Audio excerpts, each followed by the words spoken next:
that, I have the pleasant duty of introducing Amol.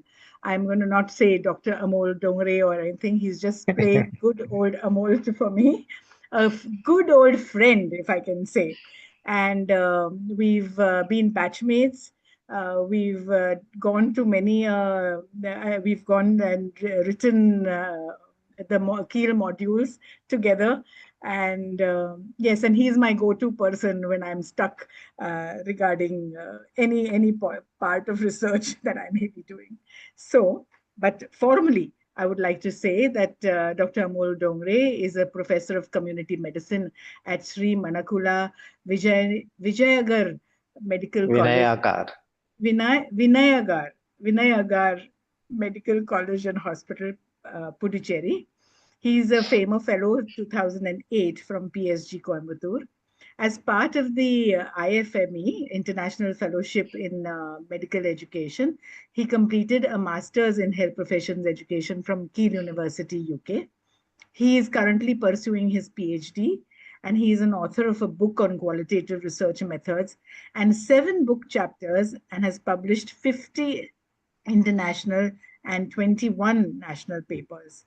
His current interests include curriculum development, educational research, and evaluation. So, who better than Amol to take us through the qualitative methods in health profession education? Yeah. Go ahead, Amol. Thank you, Suchita Madam. Thank you, Dr. Jyotsna, for your kind invitation for this event. Uh, as Madam said, this is just the tip of iceberg, and particularly post-COVID, there are tremendous developments in the field of qualitative research. So I can't take any clear stand on many of the issues that you might raise in between when we have discussion on the points that we said. But let's go through some slides. We'll have some question answer sessions in between where I will post some questions and you have to respond to those, and we'll evoke discussions around the points as we go further on this. So we'll talk about definition. I'm sure you all know the definition, but we'll revisit it. I'll talk about philosophical assumptions that forms the foundations for all kinds of research that we do. And I'll try to cover quickly about quantitative, qualitative, and mixed method paradigms and what are the assumptions we consider about truth and reality when we conceive these studies. Then, what are the indications for use of qualitative methods? And I'll talk from my own examples from my own campus to put that in the context. Of course, you all must be doing it in your ways. And we'll come to some commonly used methods and what are the steps in analysis. We won't call this as exactly an analysis, but a kind of an organization and interpretations that we do, and some ethical issues that you have to keep in mind. And then what are the criteria for credibility and what is transferability of the qualitative finding means, and how do we go for its reporting. Of course, I won't be covering the details of each and every aspect, but I'll give you a quick bird's eye view of all these points that I have mentioned here on that. Now, this diagram we drew when we wrote the second edition of the book. People often would debate a lot about variables in quantitative and qualitative research. And that used to put me in confusion sometimes when I made an effort to answer those questions. So this diagram was drawn to explain that in qualitative research, we mainly deal with constructs which are hard to measure. Now let's take an example of educational research, which highly relies on studying the various constructs such as professionalism, like such as uh, empathy. We cannot exactly measure it. For example, attitudes. We can't exactly measure them, but they consist of lots of variables inside it. But when you convert that construct into some set of measurable variables, that suddenly that particular construct becomes measurable later. So when it is not in the measurable form, when it is still in the exploratory form, and you don't know much about it, and you don't know what is the structure of that construct and how the items within that construct relate with each other, the best way to go about that is to use a qualitative methods in that situation. However, when you know that how to measure that construct, you have set of measurable variables, the boundaries of those variables are tight, they are operationally defined, you go for its measurement, and you can use a quantitative measures there to study those variables. So this is what the journey we make. And I give an example here that if I ask you to count how many water cubes, the ice cubes you have, when once it is in the solid form, that means when its boundaries are intact, you can count it. Of course, you can count liquid and gas, but imagine that solid form of water is more measurable than the liquid form or the gaseous form of it. So when variable make a journey from more abstract to more and non-measurable and abstract form to more measurable and concrete form, that's the journey you make from qualitative to quantitative. And they actually connect with each other. They are not separate and distinct. They overlap with each other when they come closer, and they start taking each other's properties when we talk about variables on those aspects. So there are philosophical assumptions we have to keep in mind. The quantitative researchers, they believe that there is single truth in the universe, and that truth can be measured and that can be verified, and that's objective in nature. So for everything that you talk to them, they ask you for an evidence. So your hard science like physics, chemistry follow these rules. The science is concrete, hard. There's single truth. It's measurable in that case. We call those researchers as post-positivist researcher. In simple term, we call them as also as a quantitative researcher. But there might be some other kind of researchers. They believe that there is no single truth in the universe. For everything, particularly in social science, people have different opinions about it. And those variety in their opinions is the very nature of the truth. So they say that the truth is of multiple in nature, and the reality is subjective in that sense. So education being a social science deals with this, and this paradigm we call it as constructivist paradigm, and it's quite useful. But there is another paradigm we call where the researcher don't go by into the single truth versus multiple truth, but they go according to the research question that they have in hand, and they choose methods accordingly. So they are more pragmatist in taking up their research design, and typically mixed method research falls in this category of pragmatism here. So their philosophical assumptions are based on demystifying the single versus multiple truth that we talk of it here. In that, now, education being a social science, it's complex in nature. By that I mean that the stakeholders are highly interlinked with each other. There are different stakeholders in education ecosystem like students, teachers, parents, regulators, accreditors, community expectations. And these stakeholders, they interact with each other in some non-linear fashion. You don't know how they interact with each other. You can explore that through some qualitative study only. And so any intervention that you do on this complex system will have some positive and some negative outcomes. Always there will be, there is no all or none phenomena here. There are going to be different reactions to the interventions that we introduce. And being highly networked, it's really tough to find out, get the causal inference from it, that what is the major determinant of it. And even if you get the determinants, you won't be able to explain it fully on that. So to understand this kinds of system, you need a sophisticated quantitative as well as qualitative research methods. Of course, the statistical science has gone beyond in exploring the causality from the observational data. If you have a good data maintained, you can do so with the quantitative, and qualitative will complement that process.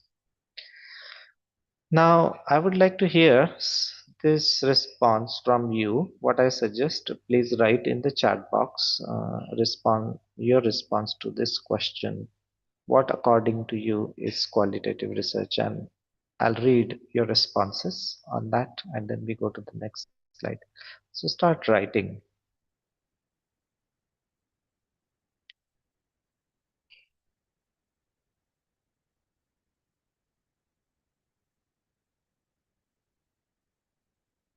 Okay, keep on writing. I'm in the chat box. Okay, it's quality over quantity. Okay, which cannot be measured. Yes, and it's a narrative medicine study of, oh, that's coming quite fast, but study of human perception, research involving about perception thoughts. Yeah, it's about thematic analysis, study of opinion behaviors and this, and searching different opinions, measures experience which cannot be measured, and the data which cannot be measured or quantified, the research of non-measurable abstract concepts, right? And perceptions, and to get deeper insight into the phenomena. And we use interviews to understand and done inductively. Great, plenty of responses, huge. No fixed way of measuring basis on perceptions and behaviors. Thank you very much. That was quite useful. Agreed to what all you just said. So we are on the same page when we are talking about qualitative research. Now let me put the definition here. Now read it carefully. The qualitative research is a tradition in social science which fundamentally depends on watching people in their own territory and interacting with them in their own language, in own terms. That means we want to know the world from the participant's point of view. We are not here to find out whether that statement is right or wrong, but we are here to understand that world from the person's point of view in his or her own language. Now, having good clarity on this definition would help you to frame good questions when you develop interview guide. Other operational definition, it's an exploratory research to gain understanding, that's insight that you have mentioned in the chat box, of underlying reasons, opinions, and uh, uh, was that motivations from participants' point of view. It helps you to develop ideas or hypotheses for potential quantitative research question. As I told you, the qualitative research can help you to improve the rigor of your quantitative research that you plan. Now, if I ask you this question, and what is the fundamental difference between quantitative and qualitative research, what would be your response to that? So write down in the chat box. Okay, Dr. Anand has written it's the approach which is fundamentally different between the two, measurable, non-measurable. Okay, it's about number versus words, about measurements, methods. Okay, the methods that we use and flexibility in the methodology, and outcome is numerical, and in qualitative outcome is thematic. They are different in methods. Numbers versus abstract meaning, perspectives. Okay, great, good, thank you. You all are right. They are different. Uh, I put it this way, that they are different on this. Fundamentally, they are different in their paradigms, their assumption. Quantitative research believes more in single truth and objective reality, and that's why their statistical test, when they apply, they give you null hypothesis and alternative hypothesis. You don't have many choices. They believe in estimation. They look for statistical generalizability. And and as they believe in statistical generalizability, they go for more probability sample where every respondent has a equal chance of getting into the study. So they use a tool called questionnaire for data collection, and they look for representative sample, and they may or may not have a sampling frame to get that. So they are basically different in their assumption. Now just look at the qualitative, think opposite. Their assumptions are different. They believe in multiple truth and subjective reality. So instead of estimation, as I told you, as they deal with more abstract concepts, they don't have measurable stuff in hand, but rather they have an effort to make that stuff measurable later. That's how the variables are born. They are typically qualitative in nature to begin with, and as science develops and our understanding builds, the variables becomes measurable later. We develop various instruments to measure it in the form of questionnaire or maybe in the form of some device. But they are, of course, qualitative in their initial journey. And that's why their purpose is to explore and understand the phenomena of interest. We'll see some examples of it. And it's because of that, as they are looking for exploration, they go for non-probability sample, uh, which is of quite many types. They talk about, they choose it according to their research question.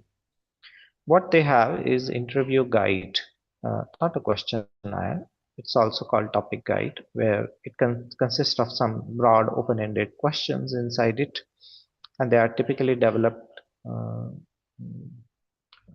keeping in mind the research questions that you have in hand. And then there are some situational probes that you have to keep in mind. They typically deal with a small sample, and the large sample means something more than 10, I would say here. And they may or may not have a sampling frame available here. So I would like to take some responses again in the chat box that what are the situations according to you where qual is the best suitable measure? For example, you can use qualitative methods wherever you want, wherever it's needed or indicated. But let's have a quick discussion, particularly for understanding of those who are having this kind of session for the first time. So please feel free to write down your responses in the chat.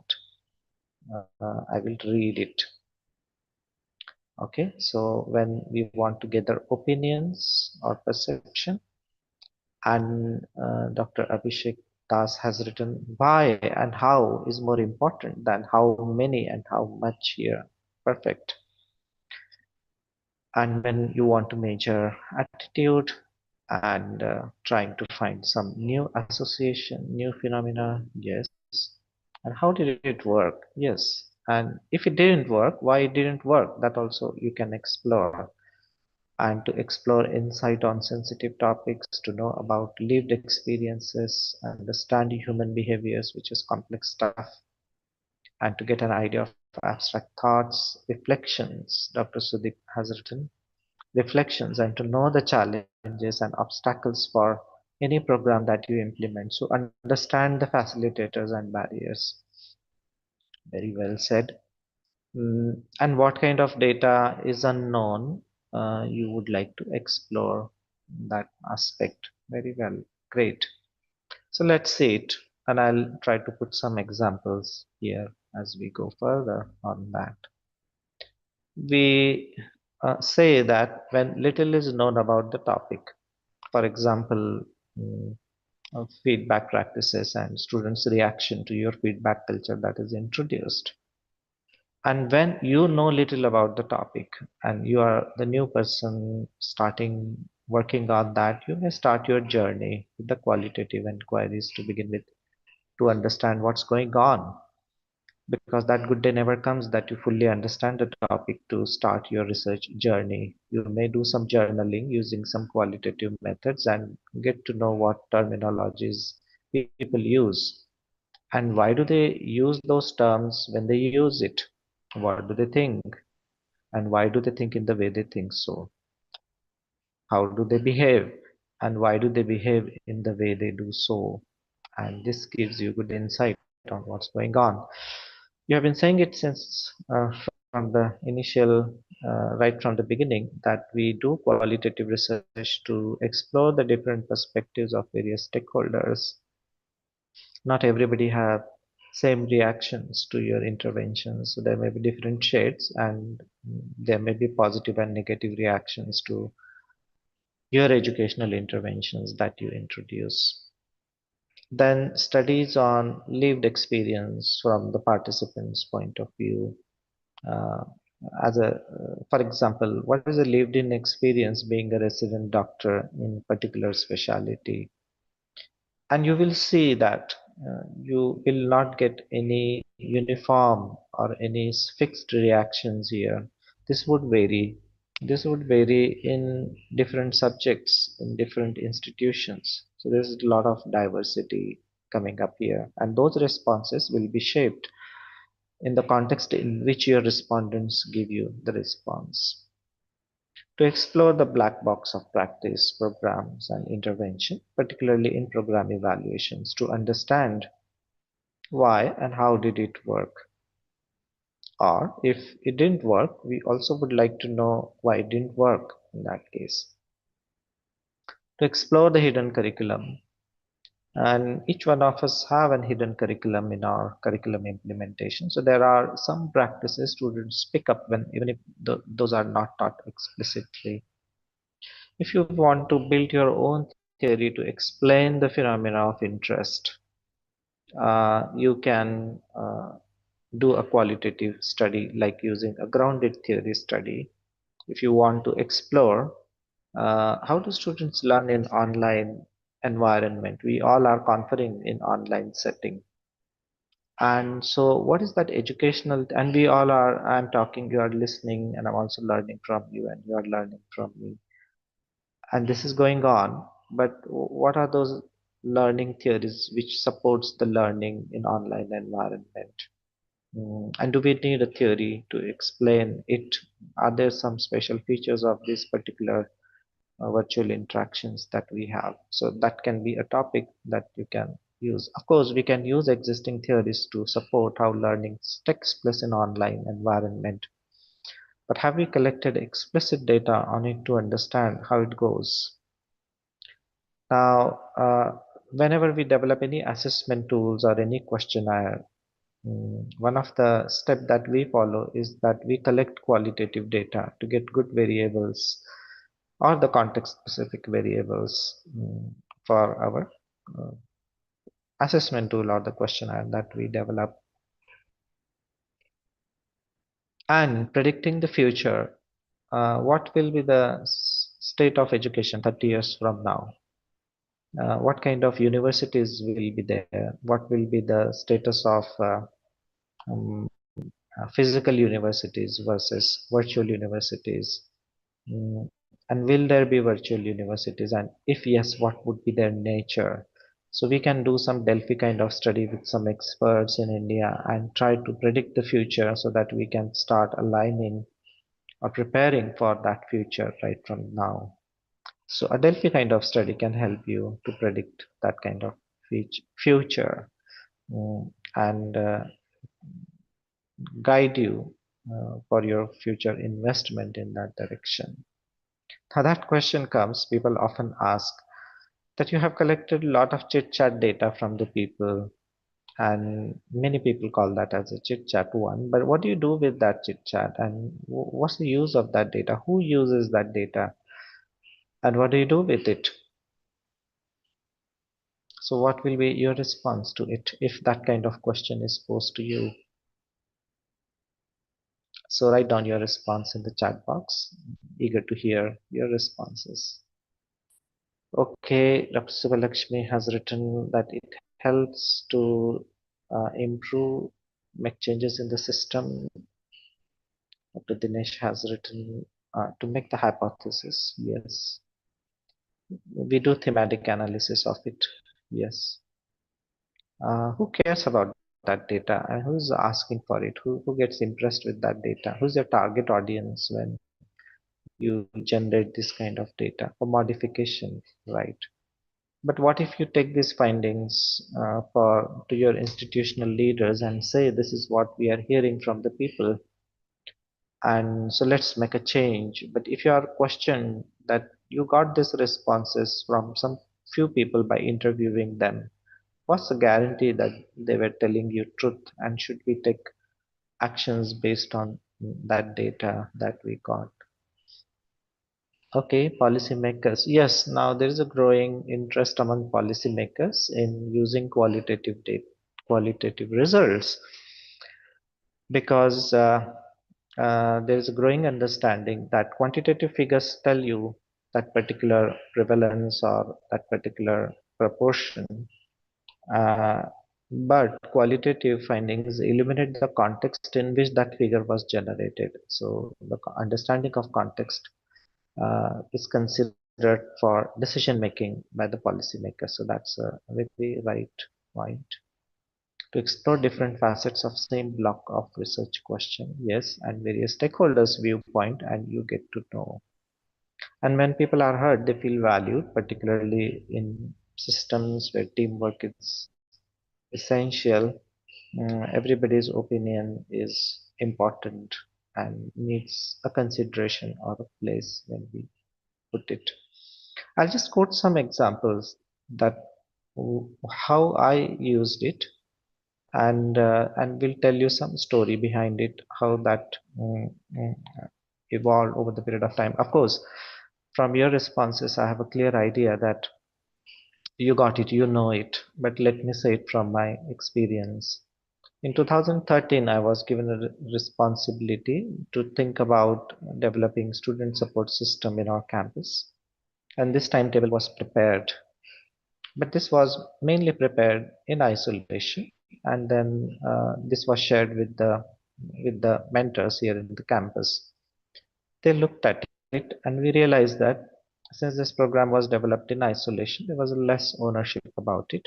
So we decided to use more of a participatory philosophy where everybody's concerns are considered. We interviewed some students, faculties, and tried to conceive it, but it was not a perfect program when it was started.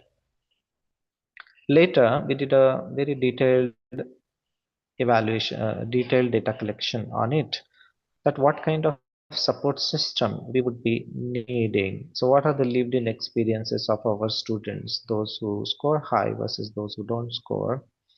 What are the reactions of the faculties and what are their suggestions to develop this program?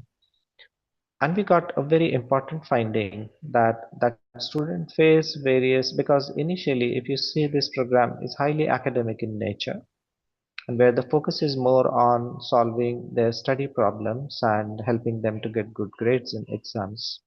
But when we did the study, we got this finding that students face various academic problems. They also have personal problem, interpersonal, family level issues. Of course, we know, but we got to know what does this mean in our context and how our mentors should be ready to address those. So we developed a student support system which is specific to our context and which is still going on, which keeps evolving in the light of new data that comes. So it's coming up more as an adaptive system, which is slowly changing with the expectations of stakeholders. So there is no perfect program, but it keeps changing with the demands, expectations from the internal and the external factors which influences the program. We got to know that we just can't be highly academic focused. We need to broaden the scope of our program, keeping the other needs of the student in mind. And this study was done as a part of the FEMA Fellowship program of one of our colleague, Dr. Beeman. And then many people have been contributing to this program, I'm telling you, since 2013. And it was the vision of our director, Dr. Raja Govind, at that time to have a robust student support system in place where we catch students, those who are at risk of failing exams in early stage, and we develop a support for them. We also developed, when I shifted from Sevagram to Manakula in 2009, I had because in Sevagram we had a community-based program which was well established for many decades. And when I came here, we were new institute that time, and we had no community-based programs. So we thought of starting it, but how to start? What are the needs? What are the students' needs? And what do faculty think they can do? How much administrators can offer you support? Started thinking about it in 2011, and we started developing the curriculum. If you see that one of the step in that curriculum development was to collect some qualitative data. I'm just showing you where and how you can position your qualitative data collections in your educational responsibilities that way, and that helped us and directed us on collecting the data. Of course, you can collect this as a feedback at the end of your exposure. Some of those who know me, uh, they know that I run workshops on qualitative research methods. So as a resource person, I'm always interested in what do my participants do after they attend 5 days long workshop. Is it helping them in any way? The literature says that one-time short courses don't help, but longitudinal courses works. And then keeping that thing in mind, we collected this data and we keep collecting it over the period. And so we collected it from all the participants who attended this workshop in 2009, 2014, and we tried to analyze it. What do they do?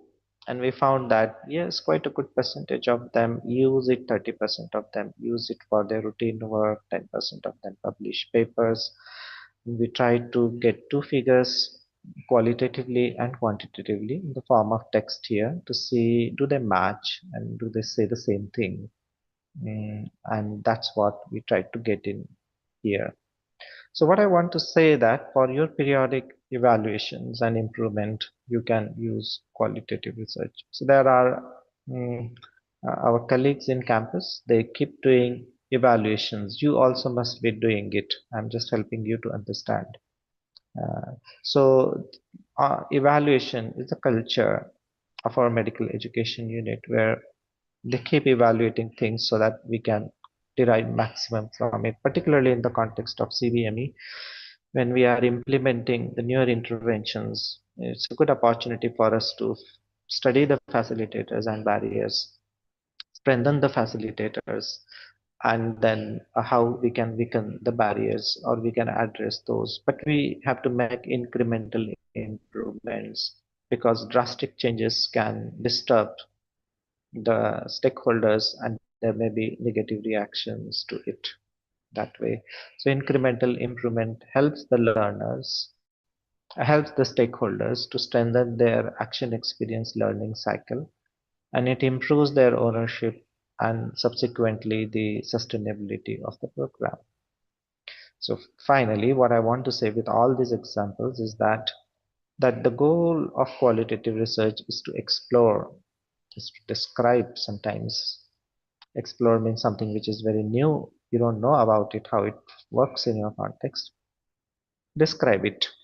If that program is successful and you would like others to know how this is going on, you can use it for comparison, for generation of models and theories. So people ask how to frame objectives in qualitative research. Typically, we frame it like this: to explore. Wherever you see the empty space, there you have to write down the phenomena of interest. How that happens from your participants' point of view. So just look at the definition of qualitative research. We saw two definitions. We said you have to understand that word from the participant's point of view, from that participants, in that participants' language and in their terms.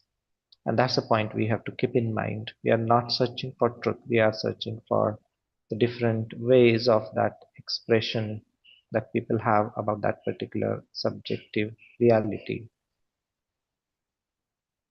Now here, I would just like to give some examples.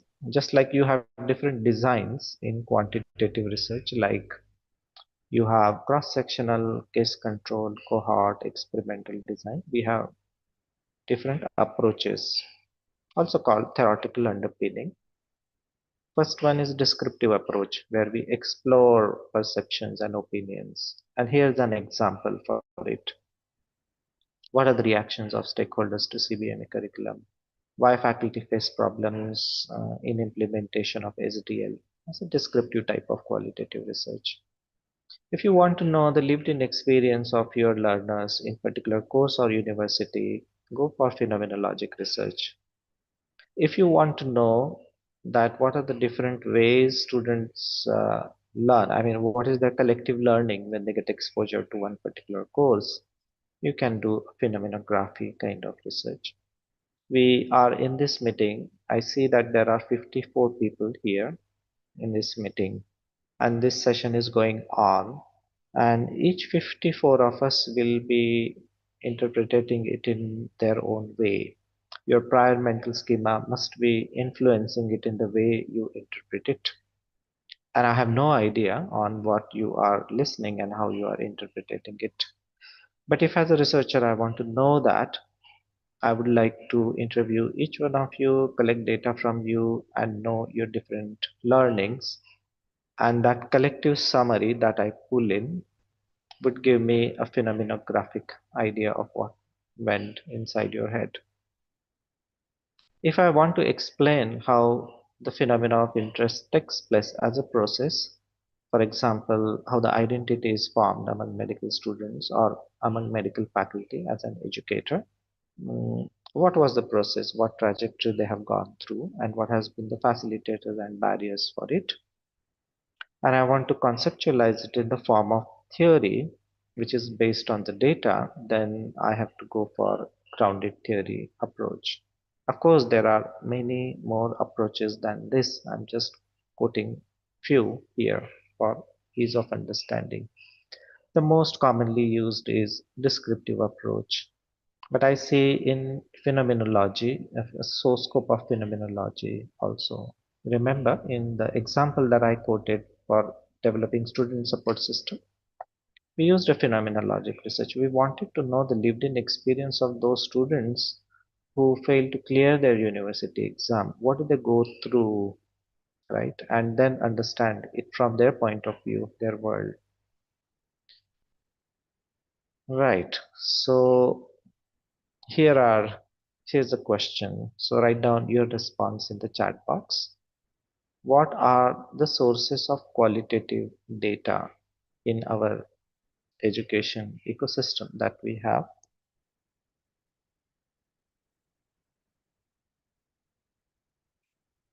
So field interviews, transcript, stakeholders, students, personal interviews, yes. Um, Documents, students, teachers, patient interviews, focus groups. Excellent. Got it. So, just as in quantitative research, you have a primary data and secondary data. Same in qualitative research, you have a primary data and secondary data. The primary data you mainly collect through interviews, that may be group or one-to-one interviews. You may collect that as observations and field notes. You may collect that as photographs or films, or they may be secondarily available. The diary is maintained by students and field workers. They can also be the source of data, reports, published articles, the qualitative part of those published articles, minutes of meetings, press clippings, emails, online forums, all are your qualitative data here. The last point is important. Start thinking about threats to validity when you design and implement study and when you analyze it. So, the right choice of interviewer, the carefully designed interview guide, careful selection of the participant will prevent your, will improve your, will improve the validity of the data that you collect. Now, once you collect the data that may be primary or secondary, but here we consider the primary. You do the transcription. Then once you do the transcription, you read the lines and you start coding the lines, and you code it in such a way that aligns with your research question. You may work out some coding rules. You code all the text data in those transcript, and you bring similar text data and similar codes together to form the categories. You may assess the consistency of those coding by having more than one coder, and you work out a strategy of coding it, that one does the coding, second verify it, or two people do it independently and then sit together, or two people do it jointly and then come to the final conclusion. They draw the conclusions based on the categories that they opt in, and they use a reporting checklist such as consolidated criteria for reporting your qualitative findings if it's a pure qualitative study. And you have to take a stand on whether you want to do it manual or you want to do it software assisted. The choice is yours. Manual data analysis uh, is equally superior, I would say equally better, to software assisted qualitative data analysis. Of course, there are some additional functions you get with software if you want to go to the next level, do some data visualization and help your interpretations. But do not have any inferiority complex if you have just done the manual coding, and if you think that was suitable for your purpose, don't worry about that. You may, once you collect the audio tape, responses in the form of audio tape, you may do the transcription. You will see me sitting here with my uh, transcription software, and we decided to go, I mean, I typically go with more of a traditional approach. I don't use any automation, automated functions like AI tools for transcription, for two reasons. One, it protects the confidentiality and privacy of my respondents, because you don't know how AI tool will take your data, because people quote names, organizations, and institutions. And the second very important reason, according to me, that I get a second chance to listen to what my participants have said, and good immersion in the data gives you good insight. It's not the codes and categories which gives you the insight. It's reading their stories and listening to their life histories gives you the insight and helps you to plan your next interview in a better way. And I don't want to miss that opportunity to improve the validity of the data as I go further. So transcription is equivalent to, is almost as one of the key step in the qualitative data analysis that we follow. So what you say internal validity in quantitative research, we call that as credibility. And what we call external validity in quantitative research, we call that as transferability. And how do we ensure the credibility? I'll just tell you here. Now here's an image. I told you that you do the transcription, you do the coding, you do the categorization. That means you bring similar stuff together and form the categories, and then you report it. For every step, there is something happening at the background. They are the measures to ensure your credibility of your findings. One is you may return your transcripts to your participants and ask them to check it in, and uh, and ask them to edit if required, so that you accurately represent their thoughts. So that's one credibility check we put in here. Once you prepare the codes and categories, you may share those codes and categories with the participant. After your data analysis is done, you may share that as a summary to them. You may do the researcher triangulation involving more than one researcher in coding and categorization process, and get your findings reviewed by the experts or by the study participants. And there are many measures like this which ensures, but I think if you are doing it for the first time, then just keep these things in mind. When it comes to transferability, it's not your job to ensure transferability, just as quantitative researchers do in quantitative research. They have to take a representative sample so that the findings are generalizable. In qualitative research, we take a representative sample in such a way that they represents the phenomena of interest. And we describe the context in such a way that readers who read your finding should be in position to make a decision whether findings apply to their context or not.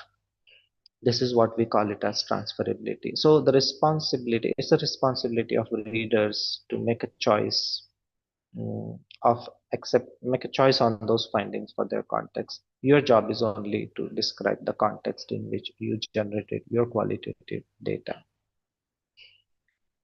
Now, towards the end, I would like to say a few points that there is a growing concern about quality of qualitative component in mixed methods. And qualitative researchers are concerned about abuse of qualitative component in mixed method settings, particularly because often the qualitative component receive a secondary treatment in the mixed method. That's what some researchers feel. And there were some studies that happened, and they found that the quality of the qualitative component in the mixed method studies was found poor. I was part of one course when we introduced mixed methods and qualitative component in a very prestigious course run by WHO and Union called Sort It. And we decided to maintain a good standard of qualitative component right from the beginning. And then this evaluation of mixed method paper, which were published in that course over the period, was done. Do you see that we had total 67 publications in the reference period covering 18 countries, 32 journals. But I was more interested in reading this line, what was the quality of qualitative component. We could ensure good quality of qualitative component because we followed good checklist and we kept qualitative experts on board right when the studies were conceived and not at the time when the data was collected and wanted them to help them in coding and categorization. So the message is start thinking about quality of qualitative component right when you conceive, because most of the time people use qualitative methods in the context of mixed methods, and it's not so easy job to integrate, merge, or embed quantitative and qualitative data in one single design. That requires a special care, and that I would like to bring it to your notice when we think of it. So finally, I would like to sum up that when you plan a qualitative design, first think of problem or pressing issue or concern in your context. Convert that into some question or make a purpose statement out of it. Think of which philosophical assumptions would help you to answer that research question.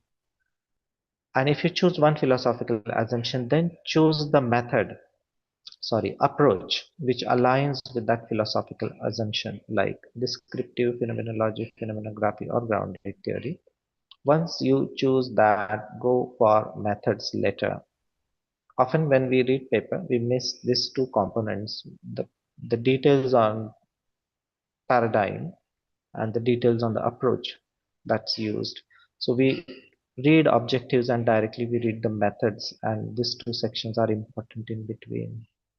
Start thinking about ethical issues right from the beginning when you conceive the study, and data analysis and interpretations, the steps I have just mentioned, and then you go for final reporting of it that way. So this is one people frequently ask this question, and so I summed it up into some 7 myths which I came in my experience. People think that qualitative research is not a science at all. Mm, but qualitative researchers argue that because the very definition of science is that something which is systematic, uh, systematically produced, that's a mm, that's a science. So qualitative researchers say that we have our own ways of calling it as systematic. So of course, if you apply the standards of quantitative research to qualitative, then qualitative research is more of chit chat and fiction. But if you use the standards of scholarship of qualitative research, then that may turn out to be a meaningful piece of work. Some people think that there are lots of ethical issues, and some say there is no ethical issue. So both the stands are risky. And if you say that I have never used qualitative research, then you can't believe we all use it. All our learning processes are highly qualitative in nature. The whole educational foundation is on qualitative. Remember, for every explanation, you use a theoretical base and framework in educational matters. So that itself signals that it's highly qualitative in nature. So, how do we know that people will tell us truth in qualitative inquiry? This fear comes from positivist thinking, and qualitative research that does not give us any evidence for planning interventions. Now, if you see the Great Cirqual Committee formed by the WHO also started considering uh, qualitative findings in policy decision making.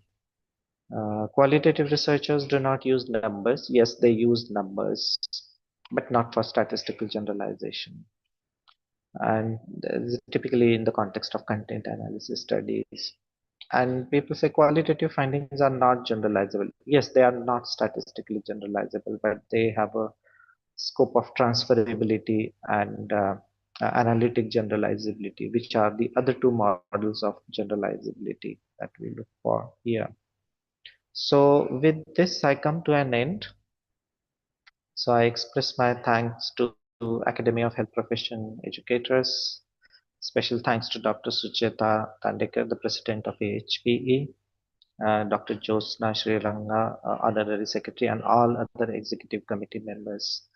If your any questions remain unaddressed, you may write an email to me, and because there might be some question I may not be able to answer right now, so write a mail to me. I'll be happy to respond to your questions. Thank you very There are much. a few questions. Thank you so much. But there are one or two questions which maybe you can answer Okay. right now. Yes, Someone has asked how many coders are required. two minimum. Okay. And if you have a team, then but minimum two you keep in mind for that. Okay. And if you are two people, then how do you do that? So you have three options. One person does it and second verify it, typically done in the context of thesis work where students do it, trained students do it, and guides verified. But both of them should be trained, right?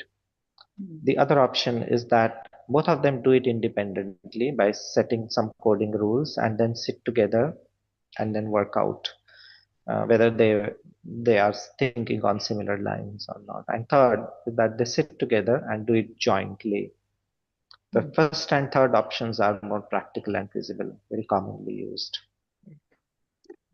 There are Uh, some very yes. Yes. Another. fundamentally kind of questions what we get usually as a qualitative researcher. How do you calculate sample size for a qualitative study? Mm. So there are rules for deciding it. Mm. Typically, you have just as you consult a statistician for calculating your sample size in qualitative, you may consult somebody who is trained in qualitative research and ask them. Typically, we anticipate by what interview you will achieve the saturation of information because we are not looking for how many people are participating. But all those who are participating, will they be adequately representing the phenomena of interest that you are looking for? And if that is done, you are done. So your sample size may be mm, decided with that. But still, you need a number to start. So typically, we think it in this way that we are studying this phenomena of interest. We assume that we will achieve the saturation by this sixth interview or seventh interview based on the prior research or based on our prior experience. And just to make sure that we have achieved this saturation, we'll do some two or three more interviews that we achieved it. So total sample size, if I started with 7, then 3 will make it some 10 or something. In focus group and group settings, it's totally different world altogether because for Delphi, for nominal group techniques, you have to do some sort of judgment. That's why we call it as a judgment sampling. And just keep in mind, there are different types of judgment sampling. There are 15 types of probability sampling, like purposive sample, there are 15 types of it, and theoretical sampling. So once you have an orientation of it, consult some expert and decide in consultation, but cite references for the choices that you make, because your assumption is your assumption. Either quote your experience or cite a reference that we have this, but we are open to um, make it, change it with the information that we get. So just to summarize what you said, sir. So in quantitative, we usually look at a sample size formula or an estimation format.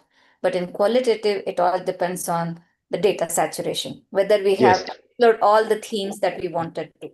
yes, and there's a lot of development happening even in qualitative research. Some enthusiastic researchers are even working out some statistical formula even in qualitative research, and some preliminary papers. They are exciting papers, are great work, and they are working out that in particular culture, or in that makes sense also, because people don't differ so much in their opinions. You tend to come to know that the thinking patterns are more or less same, and they prepared some nomogram based on that, and they say that how often do you want that category or theme to come in your interviews, and based on that they decide the number of interviews that you would require.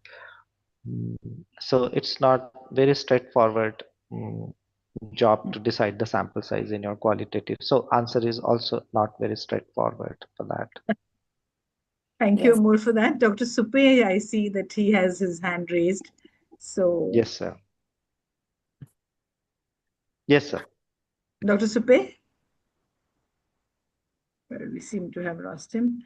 There's one more question which says, Can I answer? Sorry. yes, yes, please So, go ahead. thank you, Amol. Of course, Yes, sir. it's a good opening for qualitative research. You gave a wonderful overview, but I must tell you, when first somebody listens to first time, there are few questions answered, but many unanswered. So I think we need to have either a series of these talks or a course on a short course on qualitative research with people trying to take one of this thing and then pursue it with their project, or there has to be an assignment or something like that. I don't know. We should work out a model, and this could be one area where we could really start AHP academic courses, on these very specialized kind of topics. I mean, this could be qualitative research could be one of the way where it would help people's many researchers to push their studies. So I don't know. Think about it. This is just We an are idea. already, Jyotsna and I have already worked out a plan which Hmm. we plan to present to the EC I know members. I have discussed this with Amol on the way back from Vellore to Chennai. We've been after. We had a lot of discussion. So according to me, I think, when you listen to a talk, you get little definitely attracted to qualitative research. But Yes. to go little deeper into this, I realize that we need to actually do a studies, then only we understand. And if you want to promote qualitative studies in our Indian literature more and more, I think we need to take up one step of doing AHP academic courses. And this could be a good example to really do it, I feel. Right, right. Agree with that, sir. For Hopefully, example, in we'll have it, sir. sorted, yeah, the first cycle requires a hand holding, and once they get to know the nuts and bolts of it, they can make their journey on their own. Yeah. There is one more. If you have the, do we have the time to take one more Ma'am, question? we have half an hour. So, yes. Yeah. Ram Kishore is asking your take on making important decisions based on findings of independent qualitative research, since it is subjective. Is it worth analyzing the qualitative data manually in a painstaking manner, knowing that the current trend indicates that AI is the future? Hmm. Two questions. Now, which question should I answer first? Okay. Um, okay, I'll take the second question first. Um, we have taken some trial on using AI for thematic analysis. And we found the way software thinks when it's automated one, the way it thinks and way the human would think on it, particularly the human mind which is sensitized to the literature is different. So even though you use a AI tool, there are certain things to be kept in mind. Your participants should know that you are taking their audio to AI tool for transcription, and they should know that you are taking their data to the AI because they quote names, institutions, people in a flow, and there is a risk of re-identification of the data, the participants when that's done. So I don't have a definitive answer for that. So I haven't explored. Second, when I tried it for my own sample simulated data, and I did that analysis myself with a human mind and brain, um, and then asked the AI to do it for me. Well, there was a little difference. Hope when these issues are addressed, we go for it. But my only worry is that when you quicken any process, you miss the opportunities to get insight. If you see the best scientific discoveries which happened in the past, they were based on prolonged immersion, and there were a lot of serendipity, and there were lots of mistakes, and in that process they got insights about it. The discoveries happened in that process. So quickening is not a solution, rather quickening will miss the opportunities for us to get insights in the data. So if you are good enough to get insights even with the quickened process, go ahead with it. Uh, then first question, who cares about your data? So when you generate qualitative data, you generate for your context. You shouldn't be thinking of generalizing it to wider population and they should follow what you say. You say that this is my program, in these are the facilitators and barriers, and when I run this program in next cycle, I would take care of these facilitators and barriers. That's good enough for you to use your qualitative findings. So just being subjective doesn't mean that that's a second class research, but subjectivity is important when it comes to human experiences. You may be having very nice treatment which shows that which is highly effective, which works, but what if your patients undergo bad experiences when that treatment is given? The compliance to that would be low, and that's why you will see that it's not the evidence all the time which works, it's the people's experiences around that evidence works. So if you see, there are plenty of things for which we have an evidence but very poor compliance in practice. So if you are generating qualitative data for your context, start applying it for your program or for your context first. And with repeated implementation, learning from it, the hunches, the insights that you get from it, the wisdom that you tap from it gets into the form of some analytic generalizability, and you may have your own theory to explain how that thing happens and report that later in the literature. It takes time. Thank you. Thank you, Amol. Abhijit has asked, can you please re-enlighten on the issue that responses may or may not be true? How to maintain the quality levels so that most responses will be true?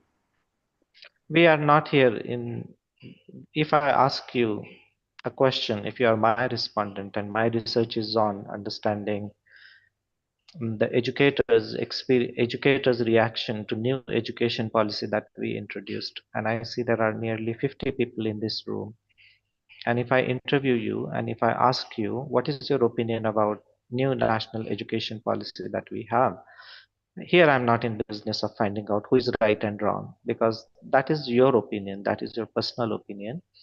And when you have a good rapport with the participant, when they trust you, when they trust your intention, and you share a good rapport with them, and when you ask them a question, what is your opinion about XYZ or new education policy that we have, and being an educator, you will feel more honored or humbled to respond to that question and would give me more honest and candid response that I ask you. But remember one thing, if I ask you this question in this group of 50 people, your response is likely to be more desirable. But what if I talk to you in person, over the phone, or in face-to-face meeting? Your opinion would be candid in nature, might be candid in nature for some of the aspects. Here, as a researcher, you have to take a call which opinion you are looking for in group setting or in person, and accordingly choose the method. So we are not in business of saying right and wrong, but we are more into exploring different perspectives people have about that education policy that we have in place. Yeah. There are a couple of questions on how do you go about preparing the transcripts from audio tapes? Max QDA is also AI assisted. You have, I'm using traditional, I mean, you can use an audio tape and listen. You see that I have these earphones, and I showed you one photograph. I connect the audio tapes. Mm, First of all, when I keep the audio tapes, I keep that in password protected file, because the audio tapes are it's a quite important data to be preserved. So I keep that, and then I take that audio tape in mm, some transcription software. I listen to each line and I type it. And if you uh, and listen to that, and you may do some paraphrasing also in between, and listen to each line and type it, and you do that journey. It's really wonderful journey to do that, to do the transcription. If you're focused on your research question, if you collect your data in an organized manner, this is surely going to be a good journey. But if your question is not focused, you don't know what you are asking, your respondent is also struggling to tell you what you are looking for, that's going to be tough for both of you as you go. So that's quite insightful and wonderful journey that you do. So you get the audio tape, and once you finish the interview, try to finish your transcription the same day, if not possible next 3 days, if not possible within a week, and if not possible within a week, forget it, because you will miss the opportunity to listen effectively.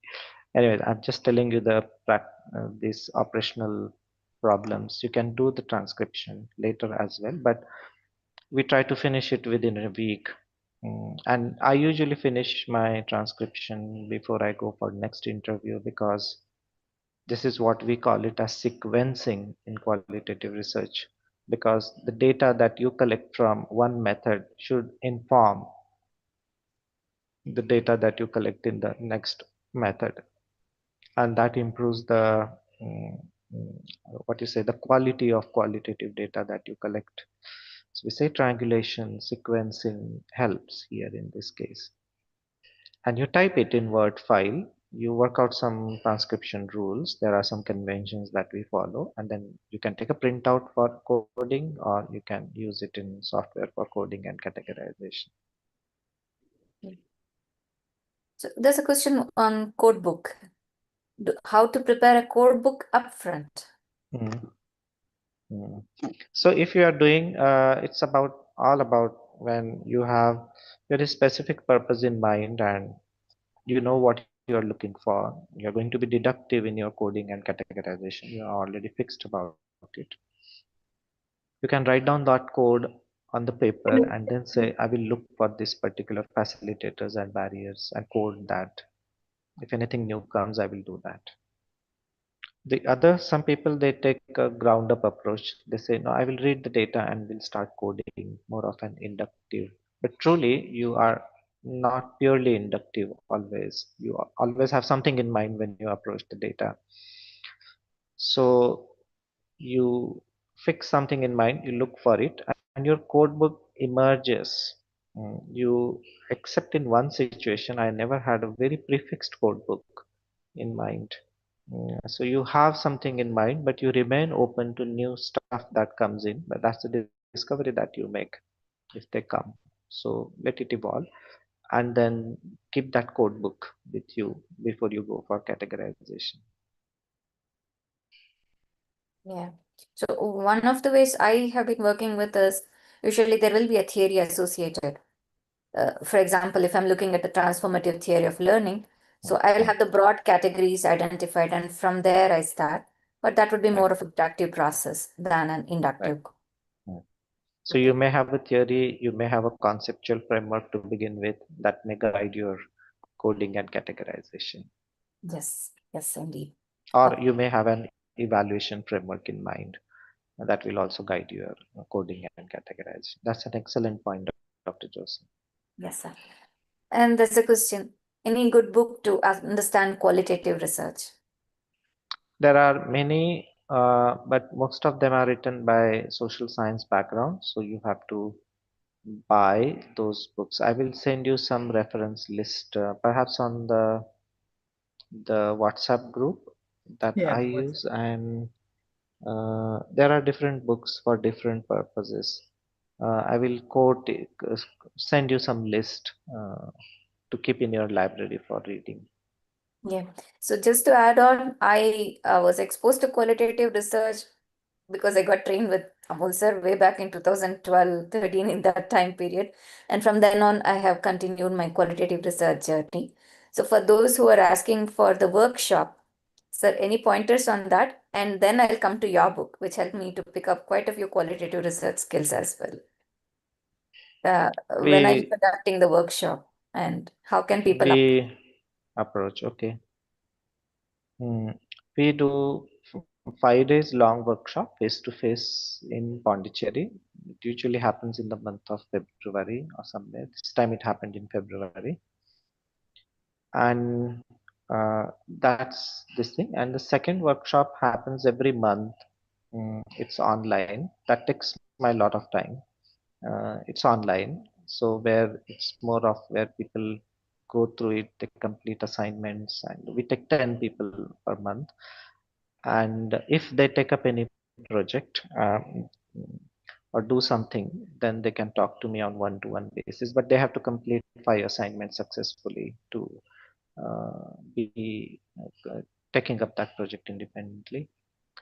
There are some 2 days workshops I keep doing at some institutes where they have some number of people identified, they have projects identified, and they have something in mind, but which I keep to the less number. Now I'm more into hand-holding projects in the field settings, where people are doing some participatory action research and all.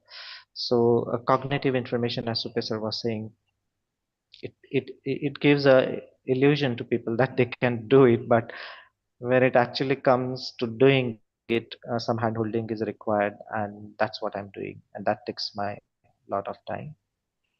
And then there are some kind of mm, updates I do for those who complete the course successfully. We form their groups, and then we invite them periodically on any developments that happen in the field. It's just 30 minutes update we share, and they also share on that platform. We call it as QMIC Club Insight Cafe, and we just talk about recent developments in the field. Or sometimes some people come and say, well, you taught us this thing, but this didn't work, and I found a new way of making it work. So we say, okay, go ahead, share it with us. So there is no teacher there is everybody is teacher. So people come with their new stuff and they keep sharing on that. They challenge the new ideas, and they share their experiences. So and the last step that I do is hand holding on the projects that they are doing. Yeah. Uh, and that's something what we are planning with AHPE too. So I'm sure Sucheta ma'am will very quickly share with us what we have in mind. So, but Fingers yes, we do crossed. have some good news planned for all our AHPE members.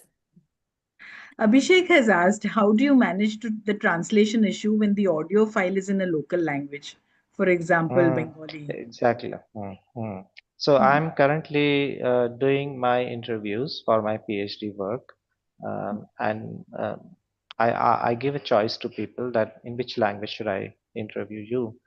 Mm, but you have to be ready with a translation, because you should not do on-spot translation. There's a risk that you may do some wrong translations. So they choose Marathi, Hindi, or English, and then you listen to that, and then you translate it.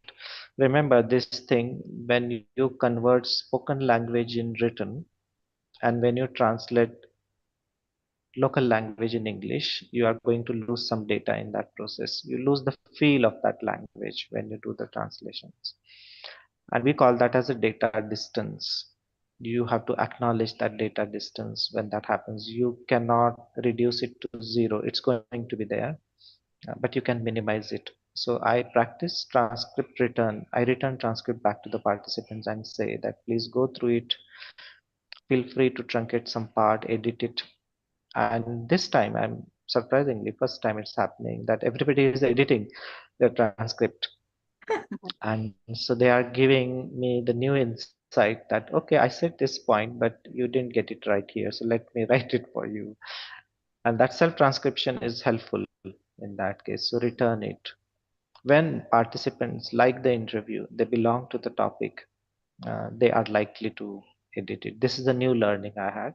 Earlier, I used to say that people don't edit when you return to them. But when the topic is of interest to them, they edit it. They say their point strongly. And they may also add some point later. They may call you back over the phone and say, well, I said this thing. I wanted to say this also. Can I add it now? So you can add that point in that transcript. Um, that way. So you have to acknowledge this data distance. That's it, I would like to say. Yep. In one So, of the interview that we did recently, we didn't do any audio recording. We just relied on field notes that we collected.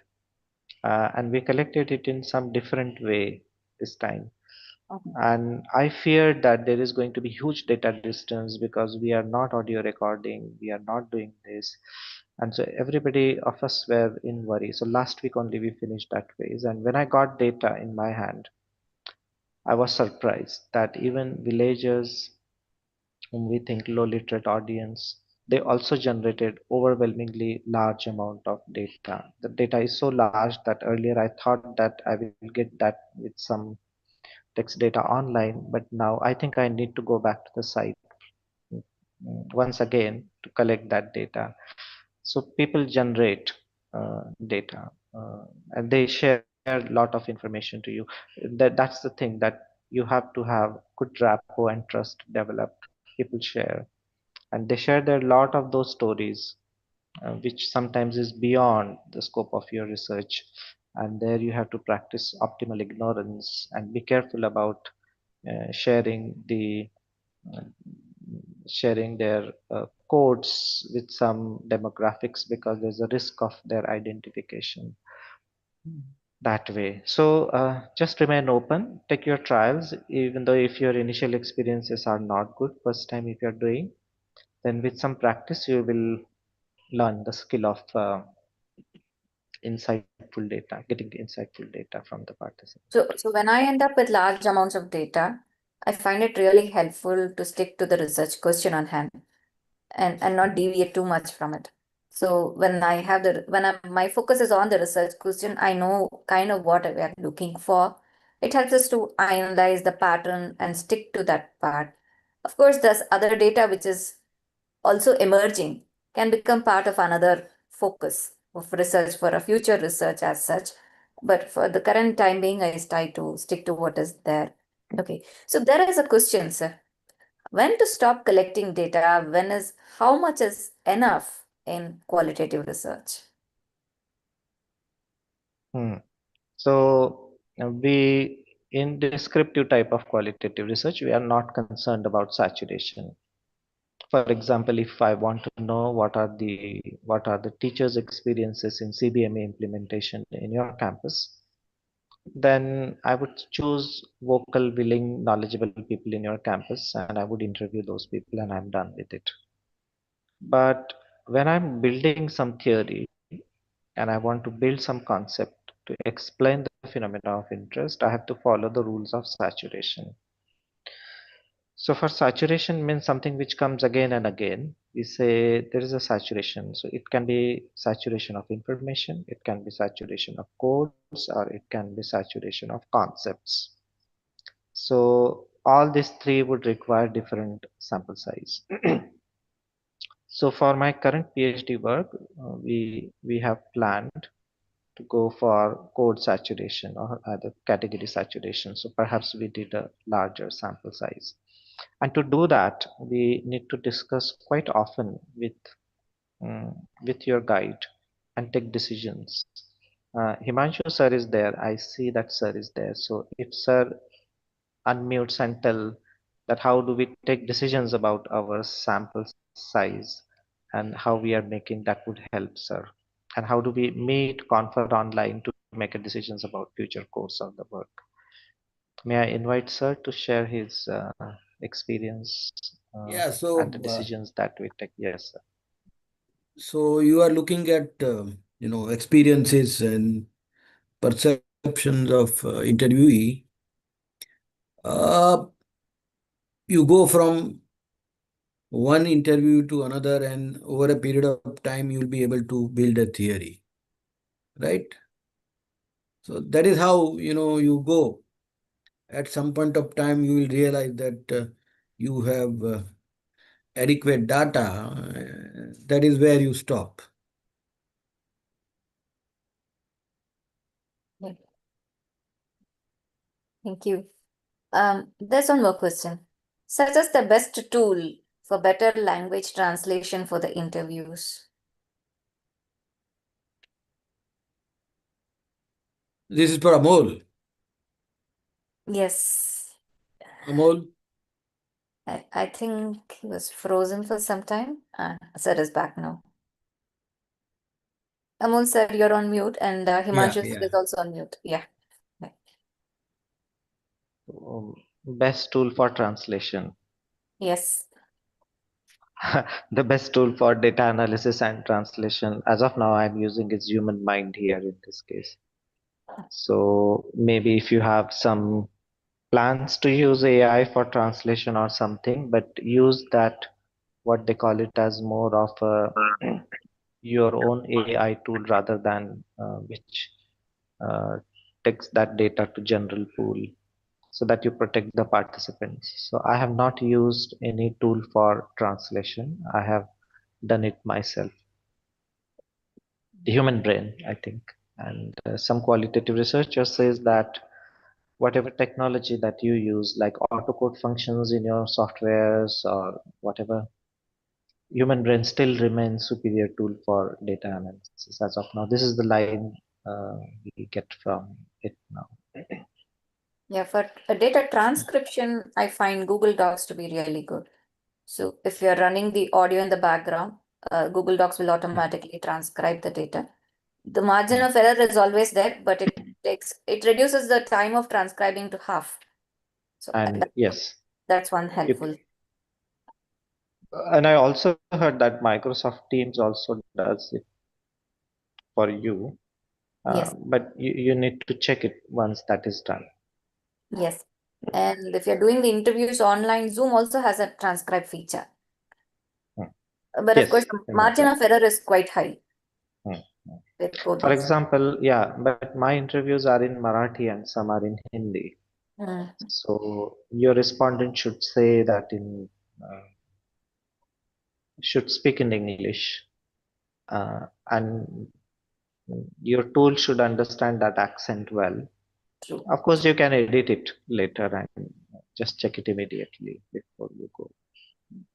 So based on that, like when you have the interviews happening in a native language, how do you feature in the emotional nuances, the language issues, the colloquialism into the transcription process? Mm. You lose that I told you that it depends on your skills. I mean, you should be well versed in both the languages if you are doing the translation. You lose that. And secondly, I'm also not very worried about losing it, because I'm not going to analyze that particular emotions that you require in some other kind of analysis, like discourse and conversation analysis. People use it, but for descriptive type of qualitative data analysis that we do most often, we don't need all those details. If you have a plan to analyze that type of data, collect it, and if you don't have it, don't collect it in that way. So that is what we say, that verbatim transcripts versus transcript with dialect. Yes. Verbatim transcript is good enough for you to go ahead. There's a question. Can we justify the use of AI tools in academic research? Mm. So I'm writing a paper on it with my colleagues on this, and we see pros and cons of it. So wait for some time because I'm not well versed with that literature as of now. My colleague is leading that work, and Himanshu sir is also there on that board. So let's see what happens and comes out of it. Uh, I see it in both way. I see pros and cons of it. So not very sure about it as of now. But of course, if you see any quickening has a consequence. If you think that you reach to the destination early, but there is always some cost you have to pay for it. And what is that cost we are going to pay for it, and what's going to happen that we are unaware of it as of now. So we have to um, keep our exploratory eye open and keep seeing what's going on that way. So particularly in education, I'm just coming to that because there are a lot of new things keeps coming, and now education is not just determined by the teachers, curriculums, regulators. You have market economies also coming up in that. So they come up with their tools, devices, and they create a sense of urgency in you that this is the best and this is the thing that you should go for it. uh, you as an educator have to keep an eye open for it, and that requires a quite good research on whether that works or not before you get into that stuff. Everything new is not good and everything old is not bad, so we have to make a balance of it. So, absolutely. Okay. So, last 2 to 3 minutes to go. Do we have any further questions from our audience?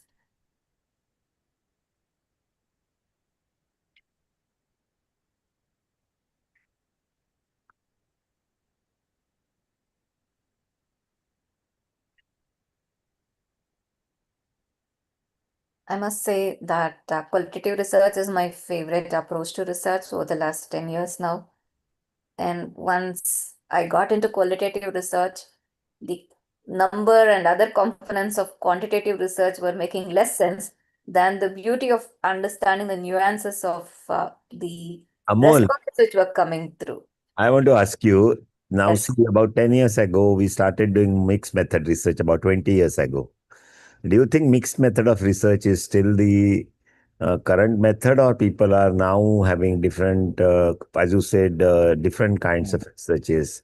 Because I feel Yes, I think there's a lot of change which is coming from quantitative to qualitative and qualitative to mixed method and now mixed method to the other designs which I've been talking about. mm, So how do you really see pathways of these research going through life? mm. So there, yes, sir. Thank you for this question. The initially we have a quantitative paradigm prominent. Then we got a constructivist qualitative paradigm coming up. We saw the phase where both quantitative and qualitative researchers fought with each other, and there were lots of fiery literature against each other. We saw the phase when epidemiology journals started praising qualitative research, and qualitative researchers started accommodating epidemiological findings in that. We saw the era of pragmatism when people said they complement each other, and we saw the phase when mixed methods came together and there is a good harmony coming up. But there is and then there is meta-analysis, metasynthesis of qualitative research, metasynthesis and meta-analysis of mixed method studies. Everything is done. But now there is a growing realization that there is something which always remains unanswered, even if you do the mixed methods. And so, what's that thing which remains unexplained? Why things remain so unexplained, uncertain, unpredictable in educational matters?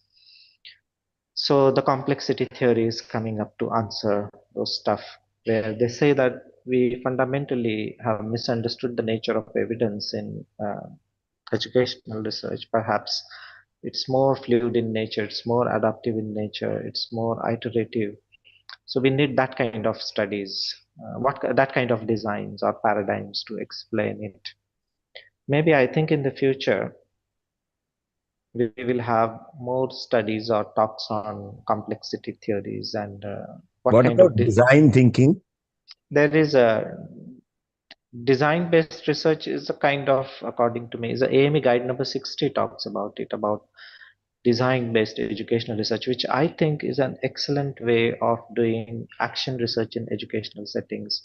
Correct. In community medicine, we have participatory action research, which says that involve the stakeholders right from the beginning in planning, monitoring, evaluation, and taking joint actions, which is actually a way of addressing the issues in complex system like education, because one person cannot solve the solution, but it's a team, we should solve it.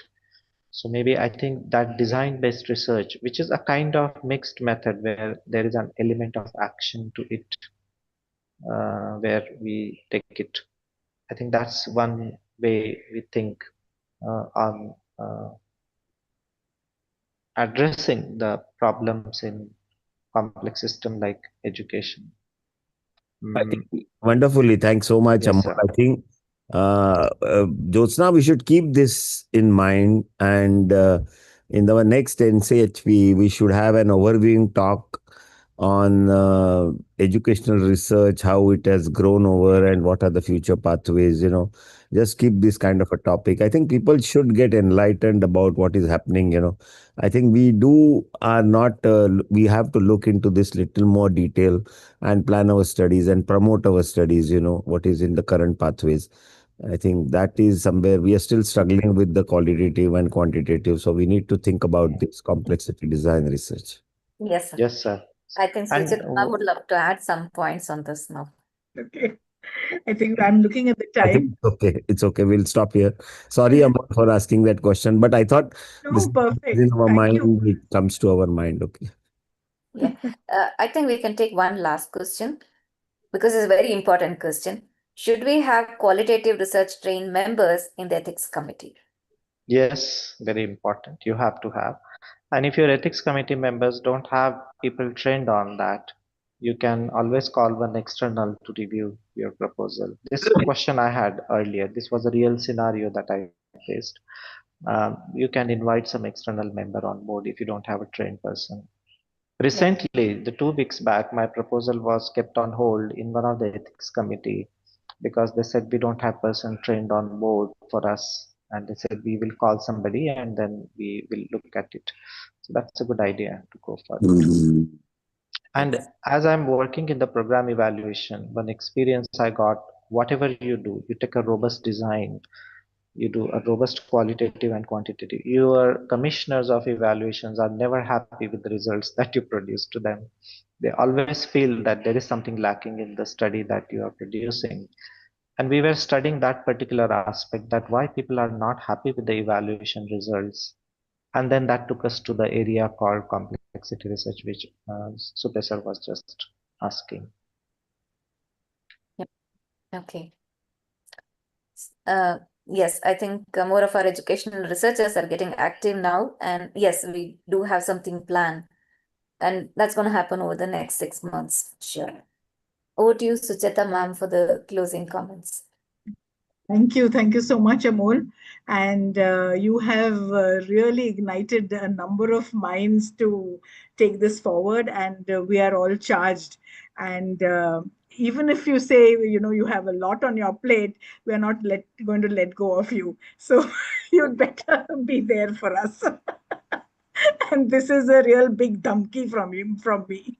So uh, yes, so that's on a lighter note, but thank you very much. We've really enjoyed what you've said, and yes, there is a lot to take home. Over to you, Josna. Yes. Thank you so much, Dr. Amol, for doing this on a short notice. I know how busy you are and how we had to, adjust the dates and all that, but really grateful for you for coming over here. One more thing is we are getting requests for some kind of a doubt clearing session related to individuals' projects, people who are actually working on qualitative research.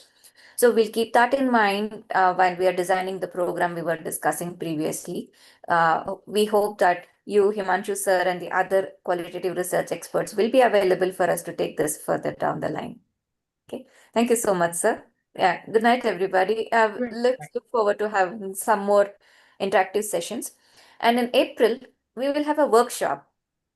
And this workshop will cater to early career educators exclusively, and for those who want to revisit the concepts of teaching, learning, and assessment too. So that's what's in plan for April. Just a sneak peek right now. And good night and see you soon. Bye bye. Good night. Please Thank you look very for much. Thank you. announcements.